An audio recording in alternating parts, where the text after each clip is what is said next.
ഒരുമിച്ച് കൂടിയിരിക്കുന്നത്. വെളിപ്പാട് പുസ്തകത്തിന്റെ 3-ാമത്തെ ക്ലാസ്സിലേക്കാണ് നമ്മൾ പ്രവേശിക്കുന്നത്. കഴിഞ്ഞ ക്ലാസ്സിൽ നമ്മൾ പറഞ്ഞ് അവസാനിപ്പിച്ച വിഷയം വെളിപ്പാട് പുസ്തകം 1-ാം അധ്യായം 3-ാം വാക്യത്തെ അടിസ്ഥാനപ്പെടുത്തി വെളിപ്പാട് പുസ്തകം മുന്നോട്ട് വെക്കുന്ന ഭാഗ്യവാന്മാരെ കുറിച്ചാണ് പറയുന്നത്. 7 കൂട്ടം ഭാഗ്യവാന്മാരെ കുറിച്ച് പറഞ്ഞാണ്, അല്ലെങ്കിൽ 7 കൂട്ടം അനുഗ്രഹിക്കപ്പെട്ടവരെ കുറിച്ച് പറഞ്ഞാണ് നമ്മൾ കഴിഞ്ഞ വെളിപ്പാട് പുസ്തകത്തിന്റെ ക്ലാസ് അവസാനിപ്പിച്ചത്. അപ്പോൾ ഞാൻ കഴിഞ്ഞ ക്ലാസിന്റെ അവസാനം നിർത്തുമ്പോൾ ആ 7 ഭാഗ്യവാന്മാർ ആരാണെന്നുള്ളതിന്റെ, അല്ലെങ്കിൽ 7 അനുഗ്രഹിക്കപ്പെട്ടവർ ആരാണെന്നുള്ളതിന്റെ തലക്കെട്ടുകൾ പറഞ്ഞിരുന്നു. നമ്മൾ ഇന്ന് ആ 7 തലക്കെട്ടുകളെ ഒന്ന് എടുത്ത് ക്ലാസ് തുടങ്ങുമ്പോൾ തന്നെ അതിനെ നമുക്കൊന്ന് അല്പാൽപമായി വിശദീകരിച്ചു പോകാൻ കർത്താവ് ശരണപ്പെടുന്നു. കാരണം അത് വിശദീകരിക്കേണ്ട ഒരു വിഷയമായതുകൊണ്ടാണ് നമ്മൾ അതിലേക്ക് പ്രവേശിക്കുന്നത്. സ്തോത്രം. ഇതൊരു ക്ലാസ് ആയതുകൊണ്ട് ആദ്യാവസാനം വളരെ ശ്രദ്ധയോടെ ആയിരിക്കാൻ പ്രത്യേകം ഓർപ്പിക്കുന്നു. കർത്താവ് നമ്മെ സഹായിക്കട്ടെ. ഒന്നാമത് നാം കണ്ടത് വെളിപ്പാട് പുസ്തകം 1-ാം അധ്യായത്തിന്റെ 3-ാമത്തെ വാക്യമാണ് നമ്മൾ കണ്ടത്. സ്തോത്രം. അത് ഒരു വ്യാഖ്യാനത്തിന്റെ ആവശ്യമുണ്ടെന്ന് എനിക്ക് തോന്നുന്നില്ല. സ്തോത്രം. നമ്മൾ വളരെ സിമ്പിളായിട്ട് മനസ്സിലാക്കാൻ പറ്റുന്ന ഒരു കാര്യമാണ് നമ്മൾ കണ്ടത്. സ്തോത്രം. 1-ാമത്തെ ഭാഗ്യവാൻ ആരാണെന്നുള്ളത് നമ്മൾ കണ്ടു. ഈ പ്രവചനത്തിന്റെ വാക്കുകളെ വായിച്ചു കേൾപ്പിക്കുകയും, ഇംഗ്ലീഷിൽ വായിക്കുകയും എന്ന് മാത്രമാണ്, വായിക്കുകയും അത് കേൾക്കുന്നവരും അതിൽ എഴുതിയിരിക്കുന്നത് പ്രമാണിക്കുന്നവരും ഭാഗ്യവാന്മാർ. ഞാനിപ്പോ ഈ 1-ാമത്തെ ഭാഗ്യവാനെന്നുള്ളത് ഇപ്പോൾ പറയുന്നില്ല. കാരണം നമ്മൾ ഇതിനോട് തത്തുല്യമായ ഒരു ഭാഗ്യകരമായ അവസ്ഥ ഇതിന്റെ ഏറ്റവും അവസാനം വരുന്നുണ്ട്. അപ്പൊ ഞാൻ ഇതും കൂടെ കോട്ട് ചെയ്ത് പറഞ്ഞോളാം. സ്തോത്രം. 2-ാമത്തെ ഭാഗ്യവാൻ ആരായിരുന്നു? അതിലേക്കാണ് നമ്മൾ പോകുന്നത്. സ്തോത്രം. അത് 14-ാം അധ്യായത്തിന്റെ 13-ാം വാക്യത്തിലാണ് നമ്മൾ കണ്ടത്. ഇന്ന് മുതൽ കർത്താവിൽ മരിക്കുന്ന മൃതന്മാർ ഭാഗ്യവാന്മാർ. വെളിപ്പാട് പുസ്തകം മുന്നോട്ട് വെക്കുന്ന 2-ാമത്തെ ഭാഗ്യവാൻ ഇതാണ്. ഇന്നു മുതൽ കർത്താവിൽ മരിക്കുന്ന മൃതന്മാർ ഭാഗ്യവാന്മാർ. എനിക്ക് തോന്നുന്നു മരിക്കുന്നവർ ഭാഗ്യവാന്മാർ എന്ന് പറഞ്ഞിരിക്കുന്ന ഏക പുസ്തകം ബൈബിൾ മാത്രമേ കാണുള്ളൂ. ഞാൻ ഈ ഒരു വിഷയത്തെക്കുറിച്ച് അല്പം സംസാരിച്ചു വേണം മുന്നോട്ട് പോകാൻ. കാരണം ഇത് എല്ലാവർക്കും സുപരിചിതമാണ് ഈ ഒരു സ്റ്റേറ്റ്മെന്റ്. ഇന്ന് മുതൽ കർത്താവിൽ മരിക്കുന്ന മൃതന്മാർ ഭാഗ്യവാന്മാർ. പെന്തക്കോസ്തുകാരുടെ ശവമടക്കിന് മാത്രമല്ല, ക്രൈസ്തവ ഗോളത്തിലെ ഒട്ടുമിക്കവാറും ആളുകളുടെയൊക്കെ ശവമടക്കിന് ഈ വാക്യം ഉദ്ധരിച്ച് ഈ മരിച്ചു കിടക്കുന്ന പുള്ളിയെ ഭാഗ്യവാനാക്കിയിട്ടാണ് എല്ലാവരും സെമിത്തേരിയിലോട്ട് വിടുന്നത്. സ്തോത്രം. സത്യത്തിൽ ഈ കാലഘട്ടത്തിൽ എന്ന് പറഞ്ഞാൽ കൃപായുഗത്തിൽ കർത്താവിന്റെ വരവിന് മുമ്പ് മരിക്കുന്ന ആളുകളെ കുറിച്ച് പറയേണ്ട ഒരു വാക്യം അല്ല ഈ വാക്യം. അപ്പൊ ഇതിപ്പോ പറയുന്നത് തെറ്റാവോന്ന് ചോദിച്ചു കഴിഞ്ഞാല് തെറ്റല്ല, പറയുന്നതോട് കുഴപ്പമൊന്നുമില്ല. പക്ഷേ ഇതിന്റെ കോണ്ടസ്റ്റ് അനുസരിച്ച് തെറ്റാണ്. എന്താണ് ഇതിന്റെ കോണ്ടസ്റ്റ്? സ്തോത്രം. ഞാൻ ഒന്നുകൂടെ പറയുന്നു, ഇപ്പൊ ഇത് പറയുന്നതുകൊണ്ട് വലിയ തെറ്റില്ല, ആപ്ലിക്കബിൾ ആണ്. പക്ഷെ കോണ്ടസ്റ്റ് അനുസരിച്ച് നോക്കിയാൽ ഈ പദം ഇപ്പോഴത്തെ ശവമടക്കിന് പറയുന്നത് തെറ്റാണോ എന്ന് ചോദിച്ചാൽ തെറ്റാണ്.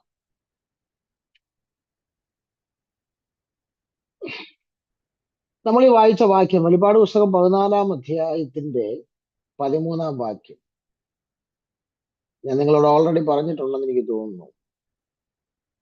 വെളിപ്പാട് പുസ്തകം 4-ാം അധ്യായം മുതൽ 18-ാം അധ്യായം വരെ മഹോദ്രവകാലമാണ്.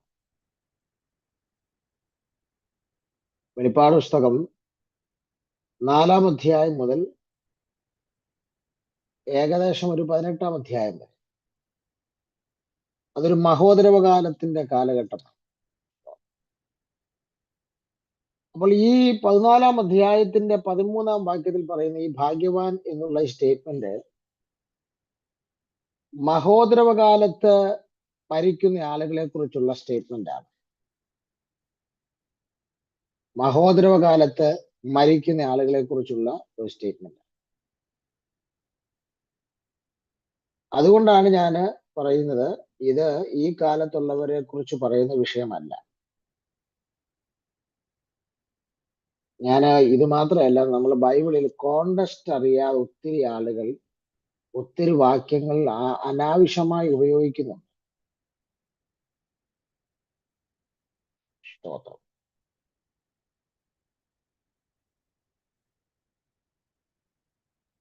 ഉദാഹരണമായിട്ട് ഞാൻ പറയാം. ചില ആളുകളുടെ കല്യാണത്തിനൊക്കെ എഴുതി വെച്ചേക്കുന്നത് ഞാൻ കാണാറുണ്ട്. ഇത് യഹോവയാൽ സംഭവിച്ചു, നമ്മുടെ ദൃഷ്ടിയിൽ ആശ്ചര്യമായിരിക്കും. ചിലരുടെ വീടിനകത്തും കാണാം. ഈ വാക്യവും ഈ കല്യാണം തമ്മിൽ എന്തെങ്കിലും ബന്ധമുണ്ട്? അല്ലെങ്കിൽ ഈ വാക്യം ഈ എഴുതി വെച്ചിരിക്കുന്ന വീടും തമ്മിൽ എന്നാ ബന്ധം? നാളെ ഈ കല്യാണം ഡിവോഴ്സ് ആയി പോയാലോ? ആയി പോയാലെന്നും പറഞ്ഞാണല്ലോ നമ്മൾ നടത്തുന്നത്. പക്ഷെ ആകുന്നുണ്ട് പലരുടെയും. ആട്ടെ, അങ്ങനെ ഇനി ഈ വീട് ഭൂകമ്പം വന്ന് പൊളിഞ്ഞു എന്ത് ചെയ്യും? ഇനി ഈ വാക്യം ഇതുമായിട്ട് എന്താ ബന്ധം? ഇത് യഹോവയാൽ സംഭവിച്ചു, നമ്മുടെ ദൃഷ്ടിയിൽ ആശ്ചര്യമായിരിക്കുന്നു. ഏതാ യഹോവയാൽ സംഭവിച്ചത്? വീട് പണിയുന്നവർ തള്ളിക്കളഞ്ഞ കല്ല് മൂലക്കല്ലായി തീർന്നു. ആരെക്കുറിച്ച? യേശുക്രിസ്തുവിനെ കുറിച്ച് പറയുന്ന പരാമർശമാണ്. അപ്പോൾ വീട് പണിയുന്നവർ ഒരിക്കൽ തള്ളിക്കളഞ്ഞ കല്ലായി യേശുക്രിസ്തു പിന്നീട് ആ വീടിന്റെ മൂലക്കല്ലായി തീർന്ന സംഭവത്തെ കുറിച്ചാണ് പറയുന്നത്. ഇത് യഹോവയാൽ സംഭവിച്ചു, നമ്മുടെ ദൃഷ്ടിയിൽ ആശ്ചര്യമായിരിക്കും. അല്ലാതെ വഴിയെ പോകുന്ന കല്യാണത്തിനും വീടിനകത്തുനിന്ന് എഴുതി വെക്കാൻ പറ്റി വാക്യല്ല ഇത്. അതിന്റെ കോണ്ടസ്റ്റ് അതല്ല. എഴുതി വെച്ചുകൊണ്ട് തെറ്റൊന്നുമില്ല, പക്ഷെ കോണ്ടസ്റ്റ് അനുസരിച്ച് അത് തെറ്റാണ്. അതുപോലെ തന്നെയാണ് ഈ വാക്യം. ഇന്നു മുതൽ കർത്താവിൽ മരിക്കുന്ന മൃതന്മാർ ഭാഗ്യവാന്മാർ എന്ന് പറയുന്ന ഈ ഒരു സ്റ്റേറ്റ്മെന്റ് മഹോദരവകാലത്ത് അന്ന് മരിച്ചു വീഴുന്ന രക്തസാക്ഷികളായ ദൈവമക്കളെ കുറിച്ച് പറയുന്ന സ്റ്റേറ്റ്മെന്റ് ആണ് നമ്മൾ ഇപ്പോൾ വായിച്ചത്. സ്തോത്രം. ഇന്ന് മുതൽ കർത്താവിൽ മരിക്കുന്ന മൃതന്മാർ ഭാഗ്യവാന്മാർ എന്ന് രേഖപ്പെടുത്തിയിരിക്കുന്നു. അപ്പം മഹോദരവ കാലഘട്ടത്തിൽ മൃഗത്തെയോ മൃഗത്തിന്റെ പ്രതിമയെയോ നമസ്കരിക്കാതെ നിരവധി ആളുകൾ രക്തസാക്ഷികളായി വീഴുന്നു.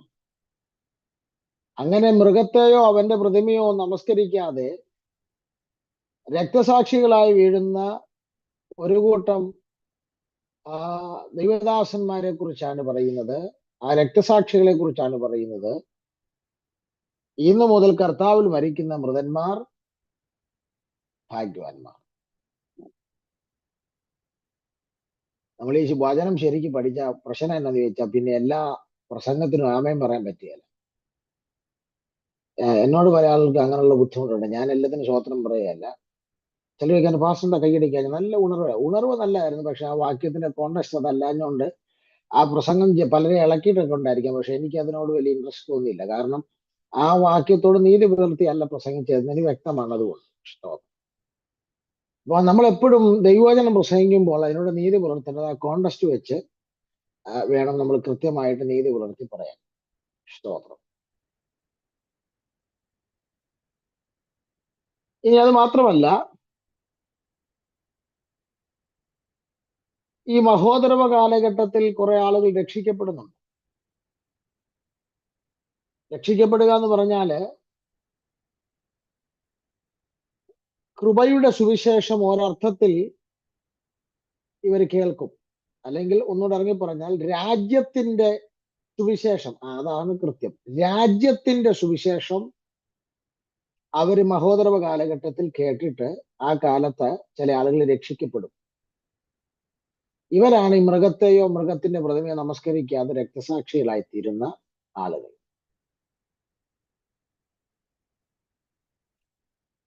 അപ്പൊ അവരുടെ മരണത്തെക്കുറിച്ചാണ് ഇവിടെ പറയുന്നത്. ഇന്നു മുതൽ കർത്താവിൽ മരിക്കുന്ന മൃതന്മാർ ഭാഗ്യമാണ്. ഇനി അതിന്റെ രണ്ടാമത്തെ ഭാഗം നോക്കാം. രണ്ടാമത്തെ ഭാഗം എന്താണ്? വെളിപ്പാട് 14:13 രണ്ടാമത്തെ ഭാഗം. അതെ, അവർ തങ്ങളുടെ പ്രയത്നങ്ങളിൽ നിന്ന് വിശ്രമിക്കേണ്ടതാകുന്നു. അവർ തങ്ങളുടെ പ്രയത്നങ്ങളിൽ നിന്ന് വിശ്രമിക്കേണ്ടതാകും. ഇത് ഈ കാലത്ത് ആപ്ലിക്കബിൾ ആണോ? അതെ, ആപ്ലിക്കബിൾ ആണ്, കുഴപ്പമൊന്നുമില്ല. കോണ്ടസ്റ്റ് വ്യത്യാസം ഉണ്ടെങ്കിൽ ആപ്ലിക്കബിൾ ആണ്. അപ്പൊ ഇവിടെ പറയുന്ന അധ്വാനവും ഇവിടെ പറയുന്ന വിശ്രമവും ഒക്കെ ആരുടെ കാര്യമാണ് ഈ പറയുന്നത്? പല ആളുകളും കർത്താവിന്റെ വേലയ്ക്ക് വേണ്ടി അണുവിരല് പോലും ചലിപ്പിക്കുന്നില്ല. പക്ഷെ സ്വർഗത്തിൽ പോയി വിശ്രമിക്കാനിരിക്കുക പല ആളുകളും. ഇവിടെ ഈ 13-ാം വാക്യത്തിൽ പ്രയത്നങ്ങളിൽ നിന്ന് വിശ്രമിക്കേണ്ടതാകുന്നു എഴുതിയിരിക്കുന്നത്. അവർ പ്രയത്നം എന്ന് പറഞ്ഞാൽ എന്താ? അധ്വാനിക്കുന്ന ആളുകൾക്കാണ് എന്തുള്ളത്? വിശ്രാമമുള്ളത്. ഇവിടെ അണുവിരല് പോലും കർത്താവിന്റെ വേലയ്ക്ക് വേണ്ടി ചലിപ്പിക്കാത്തവൻ എന്തോന്ന് വിശ്രമിക്കാൻ? അവൻ വിശ്രമിക്കാനിരിക്കുക എന്നാ പറയുന്നത്. സ്തോത്രം, സ്തോത്രം. 1 കൊരിന്ത്യർ ലേഖനം 15-ാം അധ്യായത്തിലേക്ക് വരുമ്പോൾ ഇതിന്റെ കൂടെ അതുകൊണ്ടങ്ങ് പറഞ്ഞു പോകാം. 1 കൊരിന്ത്യർ 15-ാം അധ്യായത്തിലേക്ക് വരുമ്പോൾ 58-ാമത്തെ വാക്യം പൗലോസ് പറയുന്ന ഒരു വിലയേറിയ സ്റ്റേറ്റ്മെന്റ് അവിടെയുണ്ട്. ആകയാൽ എൻ്റെ പ്രിയ സഹോദരന്മാരെ, നിങ്ങൾ ഉറപ്പുള്ളവരും കുലുങ്ങാത്തവരും നിങ്ങളുടെ പ്രയത്നം കർത്താവിൽ വ്യർത്ഥമല്ല എന്ന് അറിഞ്ഞിരിക്കാൻ കർത്താവിന്റെ വേലയിൽ എപ്പോഴും വർദ്ധിച്ചു വരുന്നവരാകുക. അപ്പോൾ കർത്താവിന്റെ വേലയിൽ നിങ്ങൾ വർദ്ധിച്ചു വരണം എങ്കിൽ നിങ്ങൾ ഇന്ന് ചെയ്യുന്ന ഈ കർത്താവിന്റെ വേല നാളെ ഇതേ അളവിലല്ല, അതിൽ കൂടുതലായി നിങ്ങൾ ചെയ്ത് കർത്താവിന്റെ വേലയിൽ വർദ്ധിച്ചു വരണമെങ്കിൽ നിങ്ങൾക്കൊരു അറിവുണ്ടാകണം. എന്താ ഉണ്ടാകേണ്ടത്? സ്തോത്രം. നിങ്ങളുടെ പ്രയത്നം കർത്താവിൽ വ്യർത്ഥമല്ല. സ്തോത്രം. അപ്പോൾ കർത്താവിൽ വ്യർത്ഥമല്ലാതെ അധ്വാനിക്കുന്ന, അല്ലെങ്കിൽ കർത്താവിൽ അധ്വാനിക്കുന്ന ആളുകൾക്കാണ് ആ പ്രയത്നങ്ങളിൽ നിന്ന് വിശ്രാമം കൊടുക്കുന്നത്. സ്തോത്രം.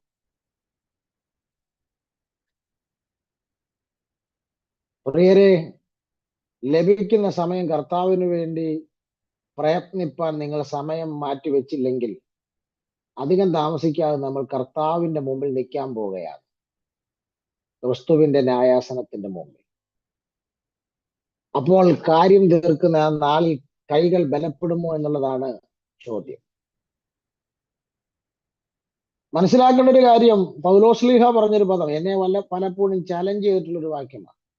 വാക്യം വായിക്കുന്നില്ല, പറഞ്ഞുകൂടാ. പൗലോസ് പറയുന്നൊരു പദമുണ്ട്. ഫിലിപ്പിയ ലേഖനം 1-ാം അധ്യായത്തിന്റെ 12-ാം വാക്യത്തിൽ പൗലോസ് പറയുകയാണ്, എനിക്ക് ഭവിച്ചതൊക്കെയും സുവിശേഷത്തിന്റെ അഭിവൃദ്ധിക്ക് കാരണമായി. നമ്മൾ നേരെ തിരിച്ച,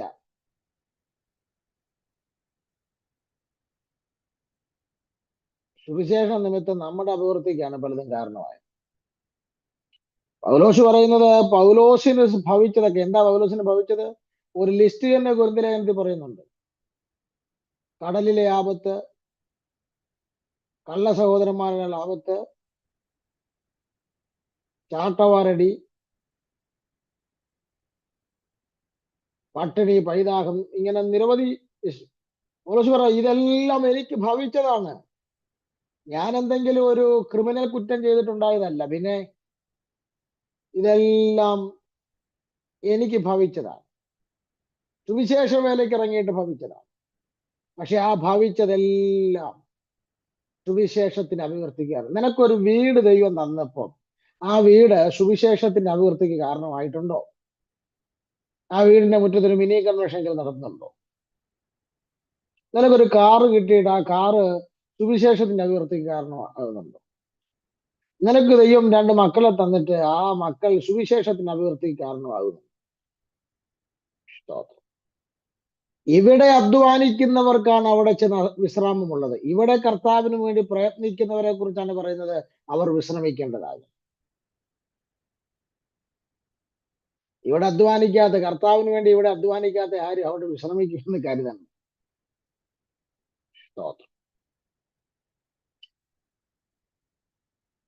ദാനിയേലിനെ കുറിച്ച് എന്താണ് പറയുന്നത്?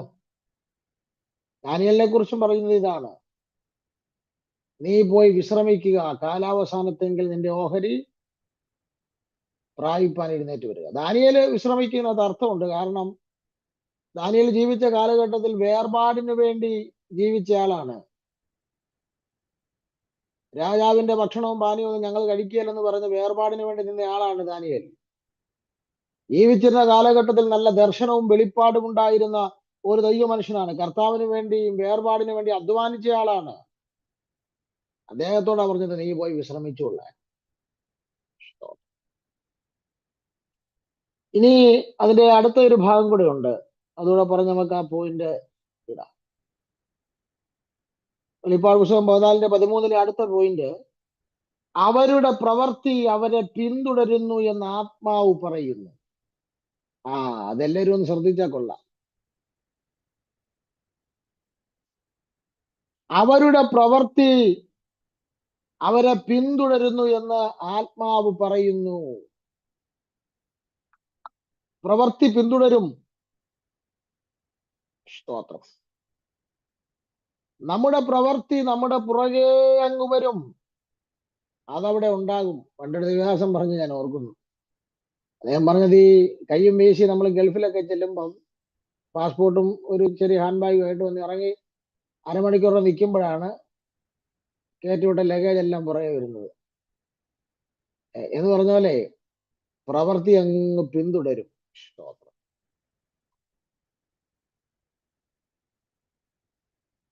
നമ്മുടെ പ്രവൃത്തി നിർമ്മലതയുള്ള പ്രവൃത്തിയായി, നീതിയും വിശുദ്ധിയുമുള്ള പ്രവൃത്തിയും ആയില്ലെങ്കിൽ നമ്മുടെ പ്രവൃത്തി അവിടെ പിന്തുടരുമ്പോൾ നമുക്ക് കണ്ണിൽ ചോരമയം കാണുകയല്ല, നാടൻ ഭാഷ പറയുക. സ്തോത്രം. അതുകൊണ്ട് നമ്മുടെ പ്രവൃത്തി നമ്മളെ പിന്തുടർന്ന് അവിടെ എത്തുമ്പോൾ ആ പ്രവൃത്തി നീതിയും വിശുദ്ധിയും നിർമ്മലതയും ഉള്ളതായിരിക്കണം. സ്തോത്രം. ഒരുവൻ ശരീരത്തിലിരിക്കുമ്പോൾ ചെയ്യുന്നത് നല്ലതായാലും തീയതായാലും, വാക്യം നമുക്കറിയാമല്ലോ, എക്സെട്ര, ഞാൻ അത്രേ പറയുന്നുള്ളൂ. സ്തോത്രം. അപ്പോൾ ഒന്നാമത്, കർത്താവിൽ മരിച്ച മൃതന്മാർ ഭാഗ്യവാന്മാർ. സ്തോത്രം. ഒന്നാമതല്ല, രണ്ടാമത്തെ കാര്യമാണ് നമ്മൾ മുമ്പേ പറഞ്ഞ, നമ്മൾ പുറകാലം ചിന്തിക്കും. സ്തോത്രം. ഇനി മൂന്നാമത്തെ കാര്യത്തിലേക്ക് വരാം. വെളിപ്പാട് പുസ്തകം 16-ാം അധ്യായത്തിന്റെ 15-ാം വാക്യം: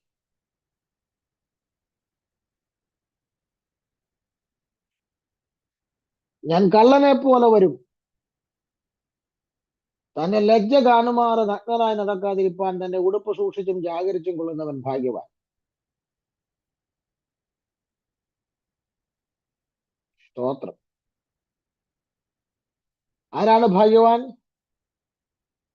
തന്റെ ലജ്ജ കാണുമാറ് താൻ നഗ്നനായി നടക്കാതിരിപ്പാൻ തന്റെ ഉടുപ്പ് സൂക്ഷിച്ചും ജാഗരിച്ചും കൊള്ളുന്നവൻ ഭാഗ്യവാൻ.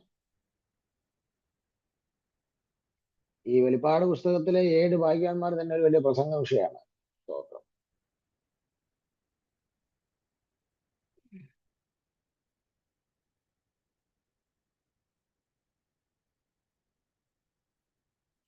ഈ സംഭവവും മഹോദരവകാലത്ത് നടക്കുന്ന വിഷയം തന്നെയാണ്. എന്നാൽ ഇത് വിശ്വാസികൾക്ക് ബാധകമായ കാര്യമാണോ എന്ന് ചോദിച്ചാൽ നിശ്ചയമായിട്ടും. ഇവിടെ പറയുന്നത് വസ്ത്രത്തെക്കുറിച്ചാണ് പറയുന്നത്. 16-15 പറയുന്നത് വസ്ത്രത്തെക്കുറിച്ചാണ്. അതുകൊണ്ട് അവിടെ പറയുന്നുണ്ട് ഉടുപ്പ് സൂക്ഷിക്കുക. അവിടെ ഒന്നാമത്തെ കാര്യം, വസ്ത്രം ധരിക്കുന്നത് എന്തിനാണെന്ന് അവിടെ പറയുന്നുണ്ട്. വസ്ത്രം ധരിക്കുന്നത് എന്തിനാ അതവിടെ പറയുന്നുണ്ട്. തന്റെ ലജ്ജ കാണുമാറ് നഗ്നനായി നടക്കാതിരിപ്പാൻ തന്റെ ഉടുപ്പ് സൂക്ഷിക്കണം. ഇന്നത്തെ തലമുറകളൊക്കെ മറന്നുപോയെന്ന് തോന്നുന്നു. വസ്ത്രം ധരിക്കുന്നത് എന്തിനാന്ന് അവിടെ പറയുന്നുണ്ട്. വസ്ത്രം ധരിക്കുന്നത് ലജ്ജ കാണുമാറ് നഗ്നനായി നടക്കാതിരിപ്പാൻ, അതിനാണ് വസ്ത്രം ധരിക്കേണ്ടത്. നാം അനാവൃതമായി ജീവിച്ചാൽ അതിന്റെ ദോഷം ദൈവനാമം ദുഷിക്കപ്പെടും. ലവോദിക്ക സഭയ്ക്ക് ഒരു കുഴപ്പമുണ്ടായിരുന്നു. എന്താ ലവോദിക്ക സഭയുടെ കുഴപ്പം? വെളിപ്പാട് പുസ്തകം 3-ാം അധ്യായത്തിൽ ലവോദിക്ക സഭയെ കുറിച്ച് പറയുന്നുണ്ട്. ഈ ലവോദിക്ക സഭയ്ക്ക് അവരുടെ നഗ്നത മനസ്സിലാക്കാൻ പറ്റില്ല. അവർ നഗ്നരായിരുന്നു. അത് അവരുടെ ആത്മീക അധപ്പതനത്തിന്റെ ചിത്രമാണ്. പക്ഷെ അവർക്ക് ഇത് മനസ്സിലാക്കാൻ പറ്റില്ല, അവരുടെ നഗ്നത. വേദപുസ്തകത്തിലെ ആദ്യത്തെ പുസ്തകമായ ഉൽപ്പത്തി പുസ്തകം ആരംഭിക്കുന്നത് തന്നെ വസ്ത്രത്തിന്റെ ചരിത്രം പറഞ്ഞുകൊണ്ടാണ്. മനുഷ്യന്റെ നഗ്നത അവന് തോന്നിയപ്പോൾ, മനുഷ്യന് നഗ്നത ആദ്യമായി തോന്നിയപ്പോൾ അവിടെയാണ് വസ്ത്രത്തിന്റെ ആവശ്യകത വന്നത്.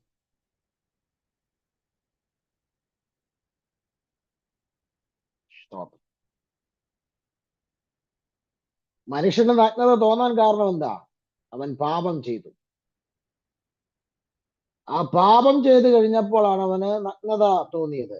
അപ്പോഴാണ് വസ്ത്രത്തിന്റെ ആവശ്യകത വന്നത്. ദൈവം അപ്പോൾ എന്ത് ചെയ്തു? ദൈവം അവിടെ തോല് കൊണ്ടുള്ള ഒരു വസ്ത്രം മനുഷ്യനെ ഉടുപ്പിക്കുകയാണ്. മനുഷ്യൻ സ്വയമേ ഒരു വസ്ത്രം ഉടുക്കാൻ നോക്കി, പക്ഷെ അത് വെയിലടിച്ചപ്പോൾ വാടിപ്പോയി. പക്ഷെ ദൈവം അവരെ ഒരു തോല് കൊണ്ടുള്ള വസ്ത്രം ഉടുപ്പിക്കുകയാണ്. ഇവിടെയാണ് വസ്ത്രത്തിന്റെ ചരിത്രം ആരംഭിക്കുന്നത്, ഈ ഭാഗത്തു നിന്നാണ്. പിന്നീട് നമുക്ക് വേദപുസ്തകം പരിശോധിച്ചാൽ നിരവധി വസ്ത്രങ്ങൾ ബൈബിളിൽ കാണുന്നു. ഒത്തിരി വസ്ത്രങ്ങളെ കുറിച്ച് ബൈബിളിൽ പറയുന്നു. ഇതിപ്പോ ഈ വെളിപ്പാട് പുസ്തകം 16:15 പറയുന്നത് മഹോദരവകാലത്തെ സംഭവമാണെങ്കിലും ഇത് നമ്മുടെ വിശുദ്ധ ജീവിതത്തിന് നേരെയുള്ള ഒരു വിരൽ ചൂണ്ടലാണ് ഈ സംഭവം.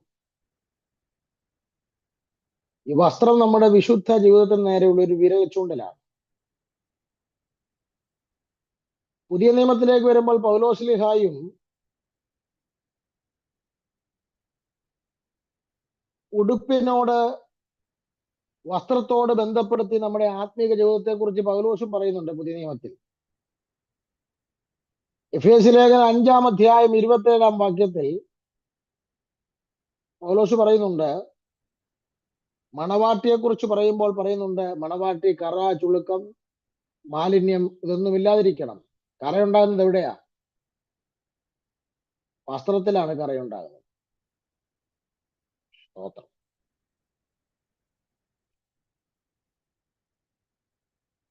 കറയും ചുളുക്കവും ഒന്നും ഇല്ലാതെ കർത്താവിന്റെ മുമ്പിൽ, പിതാവിന്റെ മുമ്പിൽ നമ്മെ നിർത്തും.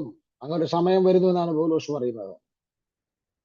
എന്നാൽ കറയില്ലാതെ കർത്താവ് നമ്മളെ നിർത്തും എന്ന് പറഞ്ഞ് നമ്മുടെ ഉത്തരവാദിത്വം തീർന്നിട്ടില്ല. പിന്നെ കറയില്ലാതെ നിന്റെ വസ്ത്രം സൂക്ഷിക്കേണ്ട ഉത്തരവാദിത്വം നിനക്കുണ്ട്. അത് ദൂതൻ ചെയ്യേണ്ട കാര്യമല്ല. നിന്റെ വസ്ത്രത്തിൽ കറ പുരളാതിരിപ്പാൻ സൂക്ഷിക്കേണ്ട ഉത്തരവാദിത്വം നിനക്കുണ്ട്. പല രീതിയിൽ കറ ഉണ്ടാകാം. ഫേസ്ബുക്കിൽ കൂടെ കറ വരാം, വാട്സപ്പിൽ കൂടെ വരാം. ഏതൊക്കെ രീതി വേണമെങ്കിലും വസ്ത്രത്തിന് നേരെ കറ വരാം, വിശുദ്ധ ജീവിതത്തിന് നേരെ കറ വരാം. പക്ഷെ അത് പുരളാതെ സൂക്ഷിക്കാൻ, ആ വസ്ത്രം സൂക്ഷിക്കേണ്ട ഉത്തരവാദിത്വം നമുക്ക് ഓരോരുത്തർക്കുമുണ്ട്. അതുകൊണ്ടാണ് വെളിപ്പാട് പുസ്തകം 3-ാം അധ്യായത്തിന് 4-ാം വാക്യത്തിൽ സർദീ സഭയോട് പറയുമ്പോൾ കർത്താവ് വളരെ അഭിമാനത്തോടെ പറഞ്ഞൊരു കാര്യമുണ്ട്. ഉടുപ്പ് മലിനമാകാത്ത ചിലർ നിനക്കവിടെയുണ്ട്.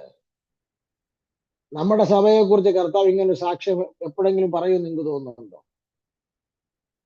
ഉടുപ്പ് മലിനമാകാത്ത ചിലർ എനിക്ക് ഇന്ന സഭയിലുണ്ട് അല്ലെങ്കിൽ ഇന്ന ദേശത്തിലുണ്ടെന്ന് കർത്താവ് എപ്പോഴെങ്കിലും പറഞ്ഞാൽ നന്നായിരുന്നു. പറയുമോന്ന് എനിക്കറിയില്ല. അതുകൊണ്ട് ദൈവാത്മാവ് ഓർമ്മപ്പെടുത്തുകയാണ്, ലജ്ജ കാണുമാറാകും, നഗ്നമായി നടക്കാതിരിപ്പാൻ തന്റെ ഉടുപ്പ് സൂക്ഷിച്ചും ജാഗരിച്ചും കൊള്ളുന്നവൻ ഭാഗ്യവാൻ. അപ്പോൾ ഉടുപ്പ് സൂക്ഷിക്കണമെങ്കിൽ ജാഗരിക്കണം. വളരെ ഗൗരവമുള്ള വിഷയമാണ് ഇതൊക്കെ. തൽക്കാലം ഞാൻ അവിടെ നിർത്തുകയാണ്. വെളിപ്പാട് പുസ്തകം മുന്നോട്ട് വെക്കുന്ന 4ാമത്തെ ഭാഗ്യവാനിലേക്ക് നമുക്ക് പോകാം. ഏതായിരുന്നു 4ാമത്തെ ഭാഗ്യവാൻ? 19ാം അധ്യായത്തിലേക്ക് വരാം. 9ാമത്തെ വാക്യം.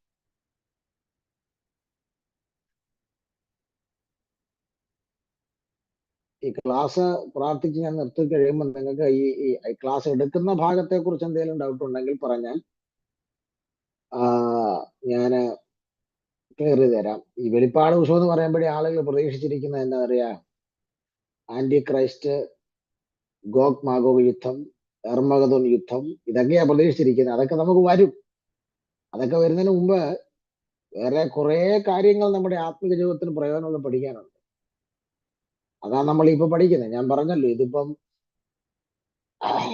1 വർഷം കൊണ്ടും പോലും തീരുമെന്ന് എനിക്ക് ഡൗട്ട് ഉണ്ട്. പക്ഷെ ഞാൻ അതുകൊണ്ട് വെട്ടിച്ചുരുക്കി പോകാൻ താല്പര്യപ്പെടുന്നില്ല. ഓരോ വാക്യങ്ങൾക്കകത്തുനിന്നും കിട്ടാനുള്ള അന്തസത്ത മുഴുവൻ നോക്കിയെടുത്തിട്ട് പോവുള്ളൂ. അതുകൊണ്ട് എനിക്ക് വലിയ ധൃതിയൊന്നുമില്ല.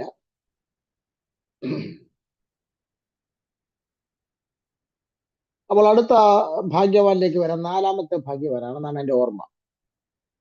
വെളിപ്പാട് പുസ്തകം 19ാം അധ്യായത്തിന്റെ 9ാം വാക്യം. കുഞ്ഞാടിന്റെ കല്യാണ സദ്യക്ക് ക്ഷണിക്കപ്പെട്ടവർ ഭാഗ്യവാന്മാർ എന്നെഴുതുക. ആരാ വീഴ്ച ഇത്? കുഞ്ഞാടിന്റെ കല്യാണ സദ്യക്ക് ക്ഷണിക്കപ്പെട്ടവരാരാണ്? അയ്യോ, വിശുദ്ധ ജീവൻ. അതാരാണ്? നമ്മൾ ഓരോരുത്തർ. ആരാ ശിവബ്രദറെ?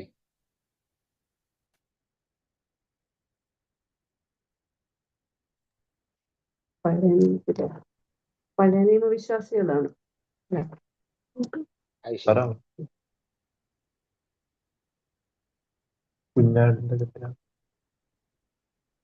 കുഞ്ഞാടിന്റെ കല്യാണ സദ്യക്ക് ക്ഷണിക്കപ്പെട്ടവർ ഭാഗ്യവാന്മാർ. പഴയ നിയമ വിശ്വാസികളാണോ? ആണോ അല്ലയോ എന്ന് ഞാൻ ചോദിച്ചില്ല. എനിക്കിവിടെ ഒരു ചോദ്യത്തിന്റെ ഉത്തരമാണ്. ഇത് കറക്കിക്കുത്തിൽ ലോട്ടറി പരിപാടിയല്ല. ആ വാക്യം തന്നെ ശ്രദ്ധിച്ച് വായിച്ചാൽ മനസ്സിലാക്കാവുന്ന കാര്യമുള്ളൂ. എന്താ? കുഞ്ഞാടിന്റെ കല്യാണ സദ്യക്ക് ക്ഷണിക്കപ്പെട്ടവർ. നമ്മൾ ക്ഷണിക്കപ്പെട്ടവരല്ല, നമ്മൾ മണവാട്ടി. നിങ്ങളുടെ സമയം കഴിഞ്ഞ്, ഇനി ഓഡിയോ ഓഫ് ചെയ്തു. നമ്മൾ ക്ഷണിക്കപ്പെട്ട ആളുകളല്ല, നമ്മൾ കാന്തയാണ്, മണവാട്ടിയാണ്. യേശുക്രിസ്തു മണവാളനാണ്. അപ്പോൾ യേശുക്രിസ്തു മണവാളനും നമ്മൾ മണവാട്ടിയുമാണ്. ക്ഷണിക്കപ്പെട്ടവർ വേറെ ആരോ ഒരു കൂട്ടരാണ്. അപ്പൊ നമ്മളല്ലെന്നുള്ള കാര്യം ആദ്യം ഉറപ്പിച്ചേക്കുക.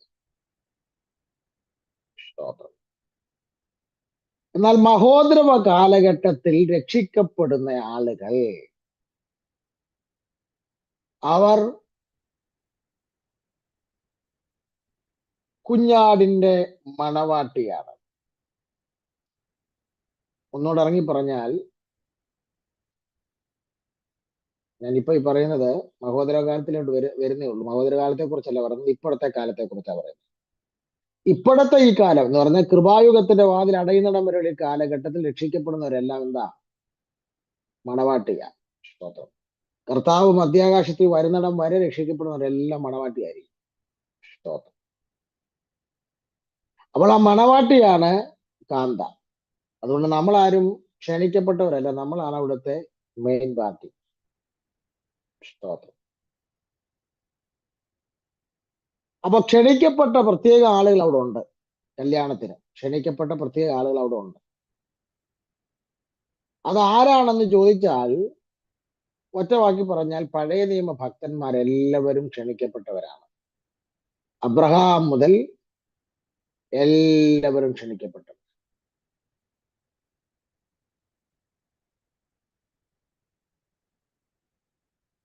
അതിന്റെ ഒരു ചെറിയ വിവരണം എനിക്ക് തോന്നുന്നു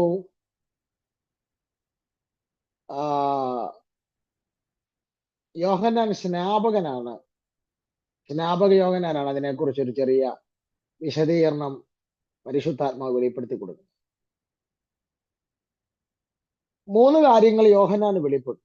നമുക്കൊന്ന് ശ്രദ്ധിക്കാം. യോഹന്നാന്റെ സുവിശേഷം 3-ാം അധ്യായത്തിലേക്ക്, ചാപ്റ്റർ 3, യോഹന്നാന്റെ സുവിശേഷം 3-ാം അധ്യായം 29-ാമത്തെ വാക്യം. മണവാട്ടി ഉള്ളവൻ മണവാളനാകുന്നു, മണവാളിന്റെ സ്നേഹിതനോ നിന്ന് മണവാളിന്റെ സ്വരം കേട്ടിട്ട് അത്യന്തം സന്തോഷിക്കുന്നു. ഈ എന്റെ സന്തോഷം പൂർത്തിയായിരിക്കും. അപ്പൊ ഈ 29-ാം വാക്യത്തിന്റെ കോണ്ടസ്റ്റ് വേറെയാണ്. കോണ്ടസ്റ്റ് ചിന്തിക്കാൻ നമുക്ക് സമയമില്ല. കോണ്ടസ്റ്റ് എന്താണെന്നറിയാമല്ലോ. 26-ാം വാക്യത്തിൽ യോഹന്നാൻ സ്നാപകന്റെ ശിഷ്യന്മാർ വന്നൊരു പരാതി യോഹന്നാൻ സ്നാപകനോട് പറയുകയാണ്. ഗുരോ, നീ സ്നാനപ്പെടുത്തിയ പുള്ളി, നിന്റെ കൂടെ യോർദാൻ അക്കരെ ഉണ്ടായിരുന്ന ആള്, നിന്നെക്കാട്ടിലും കൂടുതൽ ശിഷ്യന്മാരെ ചേർത്ത് യോർദാനിൽ എന്ത് ചെയ്യുക, സ്നാനം കഴിപ്പിക്കുന്ന ഒരു പരാതി യോഹന്നാൻ സ്നാപകന്റെ ശിഷ്യന്മാർ യോഹന്നാനോട് വന്ന് പറയുമ്പോൾ അതിന് യോഹന്നാൻ കൊടുക്കുന്ന മറുപടികളിൽ ഒരു സ്റ്റേറ്റ്മെന്റ് ആണ് നമ്മൾ ഇപ്പോൾ വായിച്ചത്. കാര്യം ഞാൻ അതിലേക്ക് തൊടാൻ പോയാൽ പ്രശ്നമാണ്. അതുകൊണ്ട് അതിലേക്ക് ഞാൻ തൊടുന്നില്ല. അതുകൊണ്ടാണ് ഞാൻ കോണ്ടസ്റ്റ് എന്ന് പറഞ്ഞ് ആ വാക്യം ഡയറക്റ്റ് തൊടുന്നുള്ളൂ. ഇതൊരു വലിയ പ്രസംഗ വിഷയമാണ് ഈ ഭാഗം. അപ്പൊ ഇവിടെ ഈ 29-ാം വാക്യത്തിൽ പറയുകയാണ്, മണവാട്ടി ഉള്ളവൻ മണവാളനായി.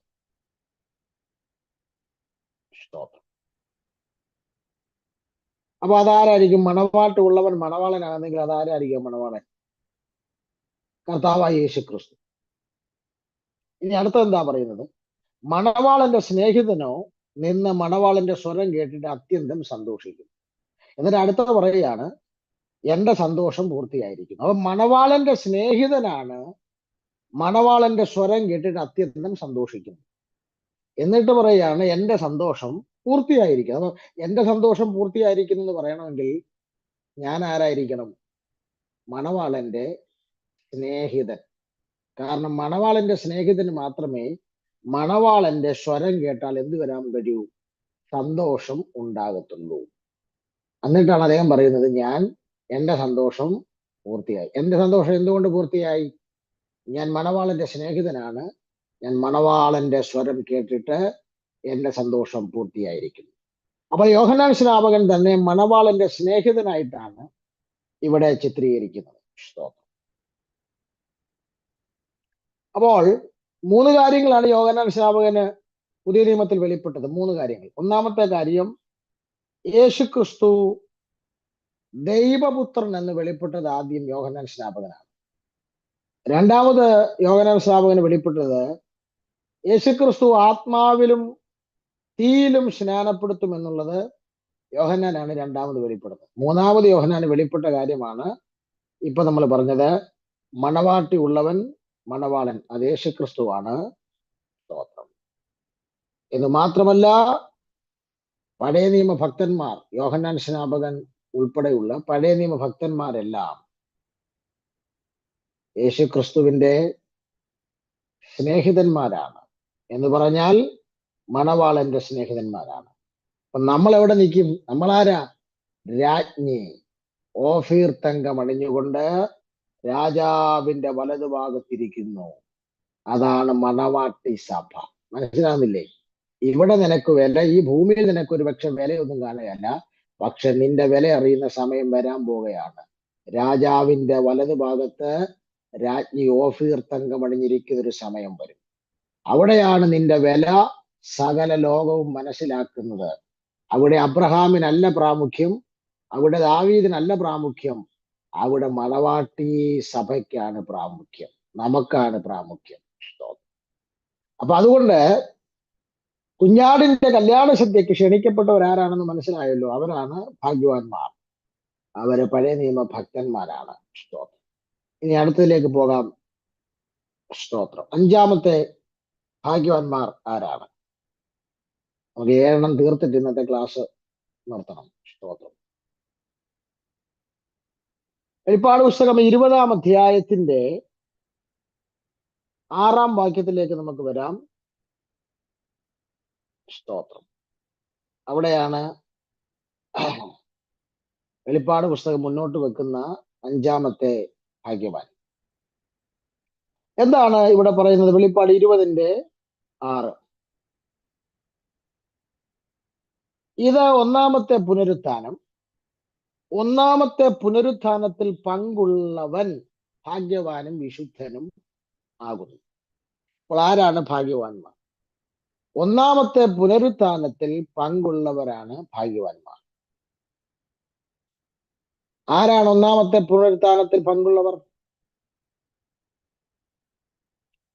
19 അധ്യായത്തിൽ കല്യാണം കഴിഞ്ഞു. മനസ്സിലായില്ലേ? മണവാളനും മണവാട്ടിയും തമ്മിലുള്ള കല്യാണം 19 അധ്യായത്തിൽ കഴിഞ്ഞു. സ്തോത്രം. 20 അധ്യായത്തിലേക്ക് വന്നപ്പോൾ സഭയുടെ ഒരു പ്രത്യേക അനുഗ്രഹമാണ് രേഖപ്പെടുത്തിയിരിക്കുന്നത്. എന്താണ് ആ പ്രത്യേക അനുഗ്രഹം? 6 വാക്യത്തിൽ പറയുന്നുണ്ട്, അതിന്റെ സെക്കൻഡ് പോർഷൻ ആയിട്ട്. ഒന്നാം പുനരുത്ഥാനത്തിൽ പങ്കുള്ളവരുടെ മേൽ രണ്ടാം മരണത്തിന് അധികാരമില്ല. അതാണ് സഭയുടെ അനുഗ്രഹം.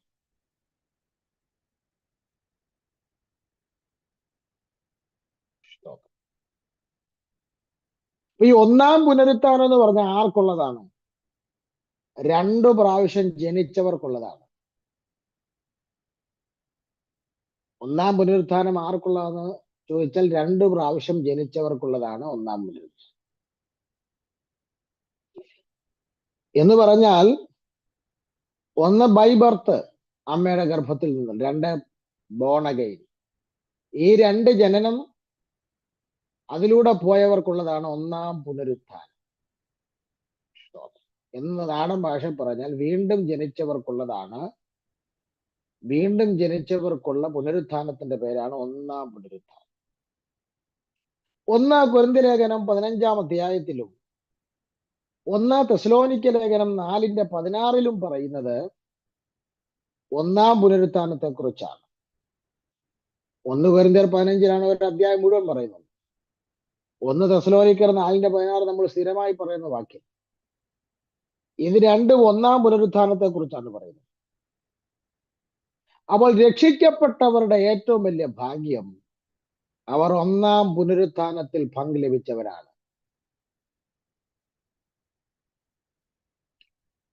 ഇനി ഭാഗ്യം അതാണ്. എന്നാൽ അവരുടെ മറ്റൊരു അനുഗ്രഹം എന്താണെന്നറിയാമോ? ആ ഒന്നാം പുനരുത്ഥാനത്തെങ്കിൽ അവർ പങ്കുവഹിച്ചത് കൊണ്ട് ഇനി മരണത്തിന് അധികാരമില്ല. വെറും മരണത്തിനല്ല, രണ്ടാം മരണത്തിന് അവരുടെ മേൽ അധികാരമില്ല.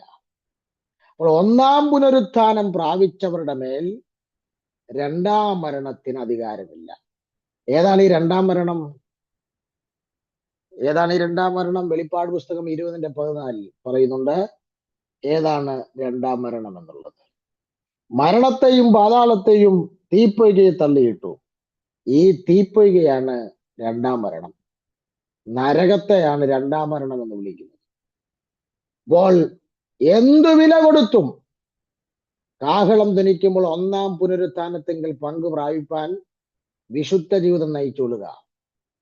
നിങ്ങൾ ഒന്നാം പുനരുത്ഥാനത്തെങ്കിൽ നിങ്ങൾ പങ്കുവഹിച്ചാൽ നരകത്തിന് നിങ്ങളെ തൊടാൻ കഴിയത്തില്ല. രണ്ടാം മരണത്തിന് നിങ്ങളെ തൊടാൻ കഴിയത്തില്ല. അങ്ങനെ ഒന്നാം പുനരുത്ഥാനത്തെങ്കിൽ പങ്കുവഹിക്കുന്നവരാണ് വെളിപ്പാട് പുസ്തകം മുന്നോട്ട് വെക്കുന്ന അഞ്ചാമത്തെ ഭാഗ്യവാൻ. ആറാമത്തെ ഭാഗ്യവാനിലേക്ക് വരാം. വെളിപ്പാട് പുസ്തകം മുന്നോട്ട് വെക്കുന്ന ആറാമത്തെ ഭാഗ്യവാൻ 22 അധ്യായത്തിന്റെ 7 വാക്യത്തിലേക്ക് വരാം.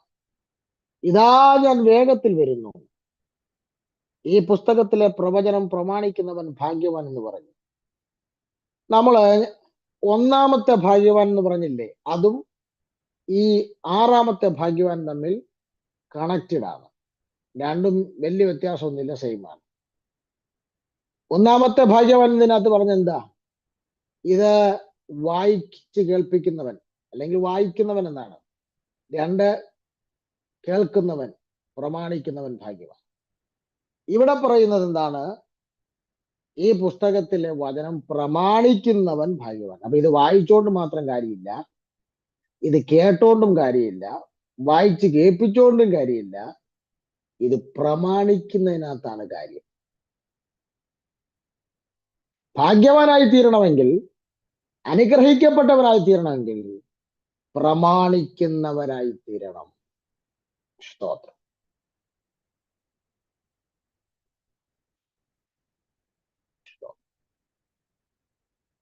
നമുക്ക് 7ാമത്തെ ഭാഗ്യവാനിലേക്ക് പ്രവേശിക്കാം. വെളിപ്പാട് പുസ്തകത്തിന്റെ ക്ലാസ് ആയതുകൊണ്ട് 9:30 തുടങ്ങി 10:30 തീർന്ന പരിപാടി വളരെ പാടാണ്. എനിക്ക് 1 മണിക്കൂർ കുറഞ്ഞ് കിട്ടിയാലേ എന്തെങ്കിലും പറഞ്ഞു പോകാൻ പറ്റുള്ളൂ.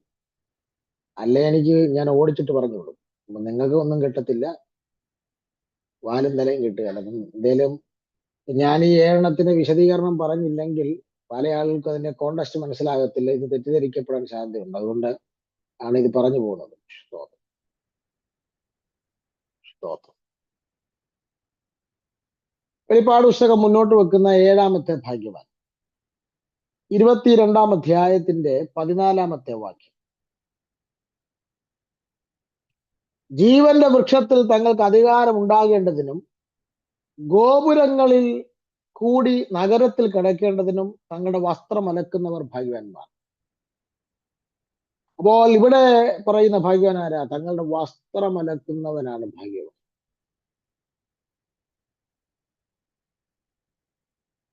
ഇത് ഈ വാക്യം പ്രത്യേകിച്ച് 22-ാം അധ്യായം എന്ന് പറയുമ്പോൾ നിത്യതയാണ്, എറ്റേണിറ്റിയാണ്, നിത്യത ആരംഭിക്കുകയാണ്. അപ്പോൾ ഈ വാക്യം എന്ന് പറയുന്നത് ഭാവിയിൽ നമ്മുടെ കർത്താവിനോടൊപ്പം ആരംഭിക്കുന്ന നിത്യതയോട് ബന്ധപ്പെട്ട കാര്യമാണ് ഇവിടെ പറയുന്നത്.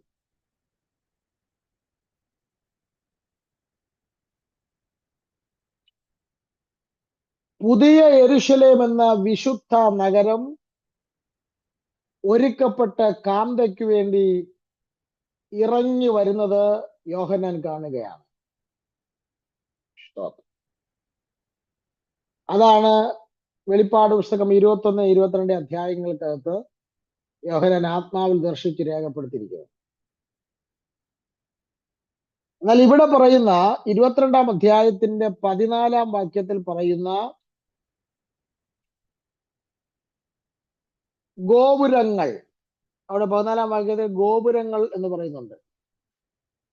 എന്തിനാണ് തങ്ങളുടെ വസ്ത്രം അലക്കുന്നവർ ഭാഗ്യവാന്മാർ എന്ന് പറയുന്നത്? എന്തിനാണ് വസ്ത്രം അലക്കുന്നത്? അവിടെ പറയുന്നുണ്ട് ഗോപുരങ്ങളിൽ കൂടി നഗരത്തിൽ കിടക്കേണ്ടതിന്. അപ്പൊ ഇത് പുതിയ യെരൂശലേമിലെ ഗോപുരങ്ങളെ കുറിച്ചാണ് പറയുന്നത്. പുതിയ യെരൂശലേമിലെ ഗോപുരങ്ങളെ കുറിച്ചാണ് പറയുന്നത്.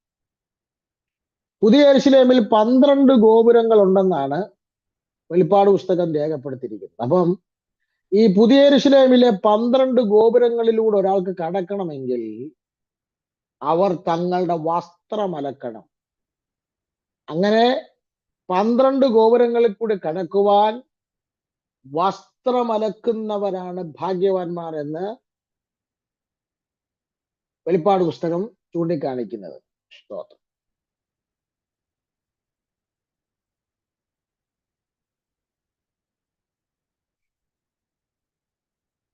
അപ്പോൾ ഈ ഗോപുരങ്ങളിൽ കൂടെ കടക്കാനുള്ള അവരുടെ യോഗ്യതയാണ് ഏത്? തങ്ങളുടെ വസ്ത്രമലക്കുക എന്നുള്ളത്. പ്രിയരെ, നമ്മളെല്ലാവരും കർത്താവിന്റെ സന്നിധിയിൽ ചെല്ലും.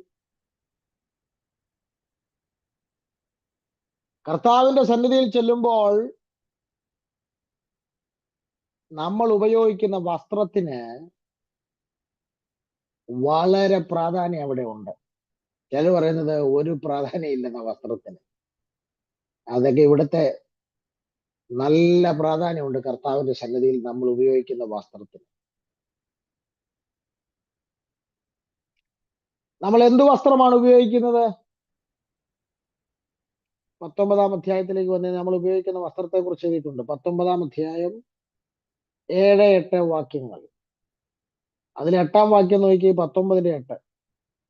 അവൾക്ക് ശുദ്ധവും ശുഭ്രവുമായ വിശേഷ വസ്ത്രം ധരിപ്പാൻ കൃപ ലഭിച്ചിരിക്കുന്നു. ആരെക്കുറിച്ചാ പറയുന്നത്?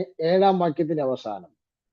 അവന്റെ കാന്തയും തന്നെത്താൻ ഒരുക്കിയിരിക്കുന്നു. അപ്പോൾ കാന്തയ്ക്ക് ഏതെങ്കിലും വസ്ത്രം ധരിച്ചുകൊണ്ട് കർത്താവിന്റെ സന്നിധി നിൽക്കാൻ പറ്റുകയില്ല. കാന്ത എന്ന് പറഞ്ഞാൽ നമുക്ക് ഏതെങ്കിലും ഒരു വസ്ത്രം ധരിച്ചുകൊണ്ട് കർത്താവിന്റെ സന്നിധി നിൽക്കാൻ പറ്റുകയില്ല. പിന്നെ കാന്തയ്ക്ക് വേണ്ടി പ്രത്യേക വസ്ത്രം അവിടെ അറേഞ്ച് ചെയ്തിട്ടുണ്ട്. ആ വസ്ത്രം എന്താണെന്ന് അവിടെ പറയുന്നത്? ശുദ്ധവും ശുഭ്രവുമായ വിശേഷ വസ്ത്രം. പണ്ടൊക്കെ ഇത് പറഞ്ഞായിരുന്നു ആരാധിച്ചുകൊണ്ടിരുന്നത്. ഇന്നിപ്പം വിടുതൽ വിടുതൽ വിടുതൽ, റൈറ്റ് നൗ, ടച്ച് പവർ എന്നൊക്കെ പറഞ്ഞാല്, ബന്ധനം അഴിയുന്നൊക്കെ പറഞ്ഞാല് ജനം ആരാധിക്കുള്ളൂ. പണ്ട് കുമ്പനാട് കൺവെൻഷൻ ആകട്ടെ, TPM കൺവെൻഷൻ ആകട്ടെ, ഇതൊക്കെ ഉള്ളൂ കേൾക്കാൻ. ഇതൊക്കെ കേൾക്കുമ്പോൾ പ്രത്യാശ കൂടിയാണ് ആരാധിച്ചുകൊണ്ടിരുന്നത്. അപ്പോൾ തന്നെത്താൻ ഒരുക്കുന്ന കാന്തയ്ക്ക് കർത്താവിന്റെ സന്നിധിയിൽ നിൽക്കേണ്ടതിന് വേണ്ടി ശുദ്ധവും ശുഭ്രവുമായ വിശേഷപ്പെട്ട വസ്ത്രം ധരിക്കാനുള്ള കൃപ ലഭിച്ചിരിക്കുന്നു. അപ്പൊ നമ്മളവിടെ ചെല്ലുമ്പോൾ നമുക്ക് വിശേഷപ്പെട്ട വസ്ത്രം അവിടെ റെഡിയാക്കി വെച്ചേക്കുക. ആ വസ്ത്രമാണിത്. ഇനി ആ വസ്ത്രത്തിന്റെ പ്രത്യേകത എന്താണ്? ആ വസ്ത്രം എന്താണ്? അതാണ് പ്രത്യേകത. അല്ല, ആ വസ്ത്രം എന്താണ്? അത് അവിടെ പറയുന്നുണ്ടല്ലോ, 8-ാം വാക്യം. ആ വിശേഷ വസ്ത്രം വിശുദ്ധന്മാരുടെ നീതിപ്രവർത്തികൾ തന്നെ. സ്തോത്രം. അപ്പൊ മുകളിലോട്ട് നമ്മൾ ചെല്ലുമ്പോൾ, കാകളം തൊന്നിച്ച് മുകളിലോട്ട് നമ്മൾ ചെല്ലുമ്പോൾ, ക്രിസ്തുവിന്റെ ന്യായാസനത്തിന് മുമ്പിലേക്ക് നമ്മൾ ചെല്ലുമ്പോൾ, നമുക്ക് ഉടുക്കാൻ വേണ്ടി, ധരിപ്പാൻ വേണ്ടി അവിടെ വസ്ത്രം നമ്മൾ തന്നെ ഉണ്ടാക്കണം. അത് നമ്മളുടെ നീതിപ്രവർത്തികളാണ് ആ വസ്ത്രം. സ്തോത്രം. നീതിയുമായിട്ട് നമ്മുടെ ജീവിതത്തിന് വല്ല ബന്ധമുണ്ടോ പ്രിയപ്പെട്ടവർ? ബന്ധമില്ലെങ്കിൽ നമ്മുടെ ജീവിതത്തെ നീതിയുമായിട്ട് നാം കണക്ട് ചെയ്ത് ജീവിക്കണം. അല്ലെങ്കിൽ ധരിപ്പാൻ അവിടെ വസ്ത്രം എല്ലാവർക്കും ലഭിക്കുമ്പോൾ നമുക്ക് വസ്ത്രം ലഭിക്കാതെ പോകും. കർത്താവ് സഹായിക്കട്ടെ. അപ്പോൾ നമ്മൾ വെളിപ്പാട് പുസ്തകം 1-ാം അധ്യായത്തിന്റെ 3-ാം വാക്യ അടിസ്ഥാനത്തിൽ വെളിപ്പാട് പുസ്തകം മുന്നോട്ട് വെക്കുന്ന 7 ഭാഗ്യകരമായ അവസ്ഥകളെ കുറിച്ച് അതിന്റെ വിശദീകരണമാണ് ചിന്തിച്ചത്. സ്തോത്രം. നമുക്ക് അടുത്ത ക്ലാസ്സിൽ 1-ാം അധ്യായത്തിന്റെ 4 മുതൽ 8 വരെയുള്ള വാക്യങ്ങളാണ് നമ്മൾ ചിന്തിപ്പാൻ പോകുന്നത്. സ്തോത്രം. അപ്പോൾ പ്രാർത്ഥനയ്ക്കായി തലകൾ വണക്കാം, കണ്ണുകൾ അടയ്ക്കാം, പ്രാർത്ഥിക്കാം. പിതാവേ, ഞങ്ങൾക്ക് നൽകിയ നല്ല രാത്രിക്കായി സ്തോത്രം. കർത്താവായ യേശു ക്രിസ്തുവിന്റെ ഈ വചനം ഗ്രഹിപ്പാൻ ഇവരുടെ ബുദ്ധിയെ തുറക്കണമേ. ബലഹീനനായ ഇവൻ ഈ വചനത്തെ വ്യാഖ്യാനിപ്പാൻ ആവശ്യമേറിയ കൃപയും ജ്ഞാനവും പരിശുദ്ധാത്മാവ് നൽകി തരേണ്ടതിനായി പ്രാർത്ഥിക്കും. HTCയുടെ പ്ലാറ്റ്ഫോമിലൂടെ പ്രത്യാശയേറുന്ന ഈ വെളിപ്പാട് പുസ്തകത്തിന്റെ പഠനം നിരവധി പേർക്ക് അറിവിനും കൃപയ്ക്കും ജ്ഞാനത്തിനും ഒരുക്കത്തിനും ഒക്കെ ഒരു മുഖാന്തരമാക്കാൻ പ്രാർത്ഥിക്കും. ഓരോ ക്ലാസ്സുകളിലേക്കും ആവേശത്തോടെ അടുത്തു വരാൻ ദൈവം ഞങ്ങളെ സഹായിക്കും. എല്ലാ മഹത്വം കർത്താവിന്. പ്രാർത്ഥന കേട്ടതിന് സ്തോത്രം. യേശു ക്രിസ്തുവിൻ ധന്യമുള്ള നാമത്തിൽ തന്നെ. ആമേൻ. എല്ലാവർക്കും വന്ദനം, നന്ദി. കർത്താവ് നമ്മെ അനുഗ്രഹിക്കട്ടെ. God bless you. ആമേൻ, ആമേൻ, ആമേൻ. പ്രിയ പാസ്റ്ററിനോടുള്ള നന്ദിയെ അറിയിക്കുന്നു. ആർക്കെങ്കിലും എന്തെങ്കിലും സംശയങ്ങൾ ഉണ്ടെങ്കിൽ പാസ്റ്ററിനോട് ചോദിക്കാവുന്നതാണ് ഇതുമായിട്ട് ബന്ധപ്പെട്ട്. പിന്നെ യൂട്യൂബിൽ ഇതിന്റെ നമ്മൾ ലിങ്ക് നമ്മുടെ ഗ്രൂപ്പിൽ ഇടുന്നുണ്ട്. നിങ്ങൾ മറ്റുള്ളവർക്ക് കൂടെ അത് ഷെയർ ചെയ്യണം. നല്ല അനുഗ്രഹിക്കപ്പെട്ട ക്ലാസ് ആണ് ഈ ദിവസങ്ങളിൽ നടന്നുകൊണ്ടിരിക്കുന്നത്. അപ്പം അടുത്ത ആഴ്ച മറ്റുള്ളവരെ കൂടെ ഒന്ന് ജോയിൻ ചെയ്യിപ്പിക്കാൻ നിങ്ങൾ എല്ലാവരും താല്പര്യത്തോടെ സഹകരിക്കണം. ദൈവമായ കർത്താവ് എല്ലാവരെയും അനുഗ്രഹിക്കട്ടെ. കടന്നു വന്നവർക്ക് എല്ലാവർക്കും ഉള്ള ദൈവനാമത്തിലുള്ള വന്ദനത്തെ അറിയിക്കുന്നു. നമുക്ക് നാളെ രാവിലെ HTCയുടെ മീറ്റിംഗിൽ വീണ്ടും കാണാം. അടുത്ത ബുധനാഴ്ച ബൈബിൾ ക്ലാസ് വീണ്ടും ഉണ്ടായിരിക്കുന്നതാണ്. ആമേൻ. സ്തോത്രം, സ്തോത്രം.